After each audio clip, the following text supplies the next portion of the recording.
Imagine encontrar, no meio da Amazônia, uma cidade que parece ter sido arrancada de uma cidade americana, dos anos 1930. Casas planejadas, de ruas, hospital, escola, energia elétrica, cinema e até hidrantes.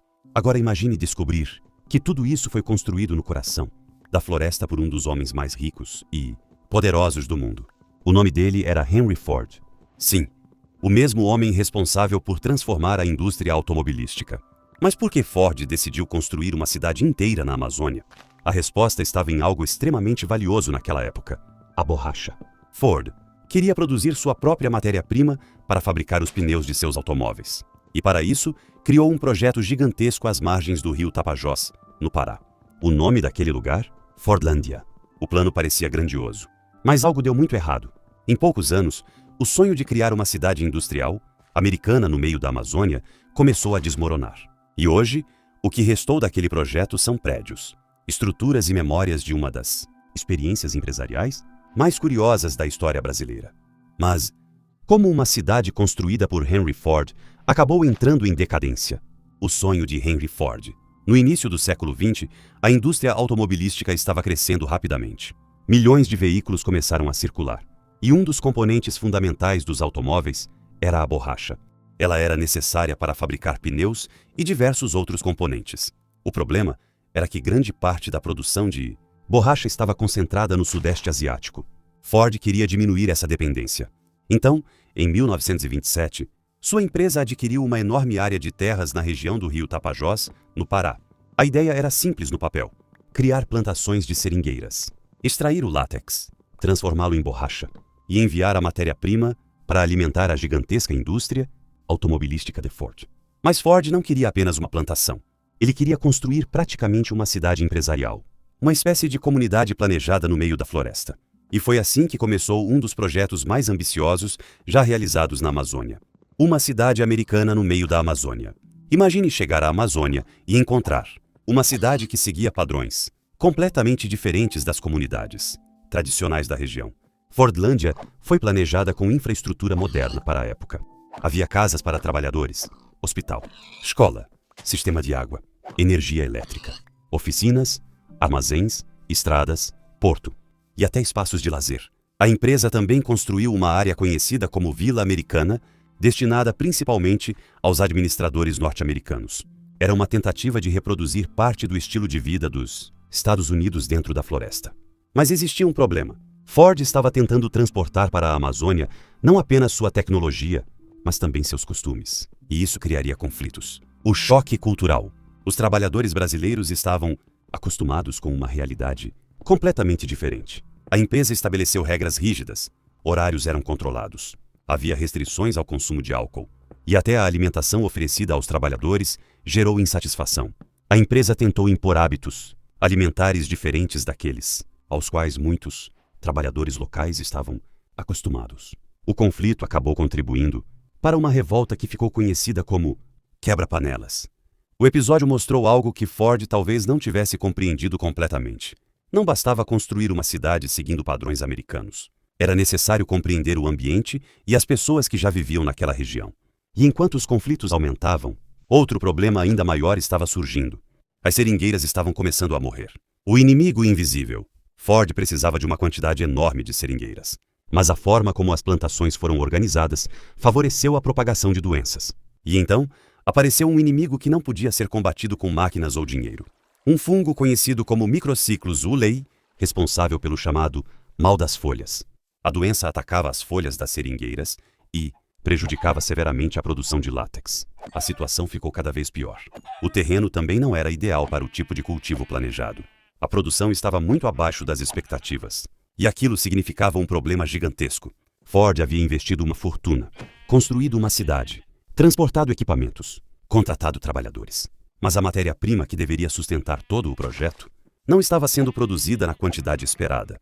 O segundo projeto, Fordlândia, começou a mostrar sinais claros de fracasso. Mas a empresa não desistiu imediatamente. Em vez disso, decidiu tentar novamente em outro local. Surgiu então Belterra, próxima de Santarém.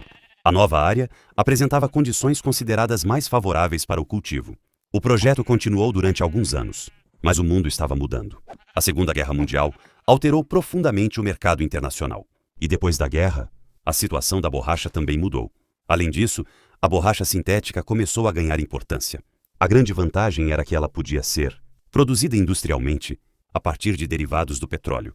Isso diminuía a importância da produção de borracha natural para determinadas aplicações. O grande projeto de Ford na Amazônia estava ficando cada vez menos interessante economicamente.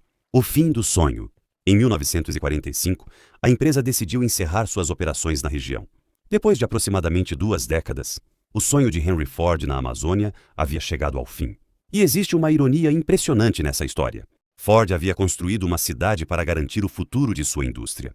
Mas a própria indústria mudou tão rapidamente que o projeto acabou se tornando economicamente inviável. A empresa vendeu suas propriedades ao governo brasileiro. Fordlândia deixou de ser o grande centro industrial que seus criadores imaginavam e lentamente começou a perder sua importância. A cidade não desapareceu de um dia para o outro.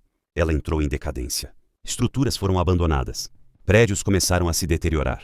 E a floresta voltou a ocupar espaços que antes haviam sido transformados pela ação humana.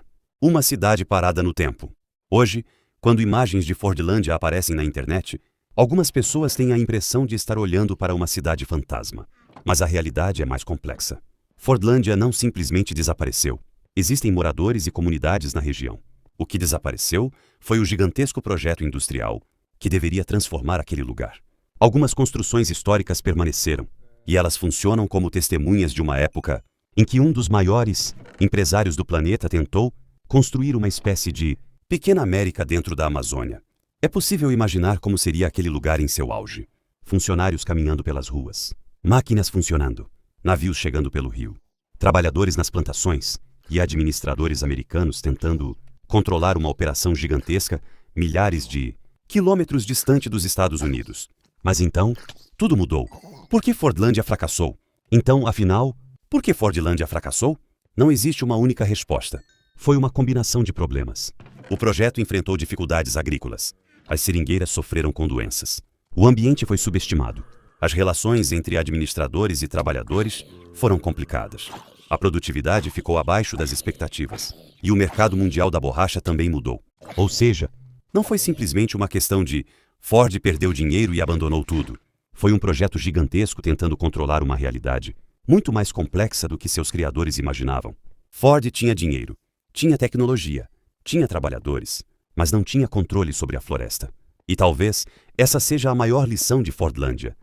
O que Fordlândia deixou? Fordlândia acabou se tornando muito mais do que uma experiência empresarial fracassada.